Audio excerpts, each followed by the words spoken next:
Car ಮತ್ತು ಖಾಸಗಿ ಬಸ್ಸಿನ ನಡುವೆ ಭೀಕರ ಅಪಘಾತ ನಡೆದು 2 ವರ್ಷದ ಮಗು ಸಹಿತ ದಂಪತಿ ಮೃತಪಟ್ಟ ಘಟನೆ ಇಂದು ಬೆಳಿಗ್ಗೆ ಉಡುಪಿ ಸುಬ್ರಹ್ಮಣ್ಯ ರಾಜ್ಯ ಹೆದ್ದಾರಿಯ ಕಾರ್ಕಳ ತಾಲೂಕಿನ ಬಜಗೋಳಿ ಸಮೀಪದ ನೆಲ್ಲಿಕಾರು ಗ್ರಾಮ ಪಂಚಾಯತ್ ವ್ಯಾಪ್ತಿಯ ಮೈನೇರು ಎಂಬಲ್ಲಿ ಸಂಭವಿಸಿದೆ.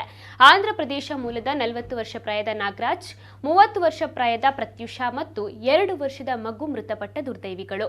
ಬೆಂಗಳೂರಿನಲ್ಲಿ ವಾಸವಾಗಿದ್ದ ಆಂಧ್ರದ ಕುಟುಂಬ ಧರ್ಮಸ್ಥಳಕ್ಕೆ ಭೇಟಿ ನೀಡಿ ಅಲ್ಲಿಂದ ಶೃಂಗೇರಿಗೆ ಹೋಗುತ್ತಿದ್ದ ಸಂದರ್ಭ ಬೆಳಿಗ್ಗೆ 7ರ ವೇಳೆಗೆ ನೆಲ್ಲಿಕಾರು ಸಮೀಪ ಈ ಘಟನೆ ನಡೆದಿದೆ.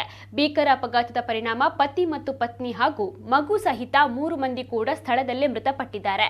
ಕಾರು ಸಂಪೂರ್ಣ ನಜ್ಜುಗುಜ್ಜಾಗಿದೆ. 3 ಮೃತದೇಹಗಳನ್ನು ಸಾರ್ವಜನಿಕರ ಸಹಕಾರದೊಂದಿಗೆ ತೆಗೆಯಲಾಯಿತು. ಕಾರ್ಕಳ ಪೊಲೀಸ್ ಠಾಣೆಯಲ್ಲಿ ಈ ಬಗ್ಗೆ ಪ್ರಕರಣ ದಾಖಲಾಗಿದೆ.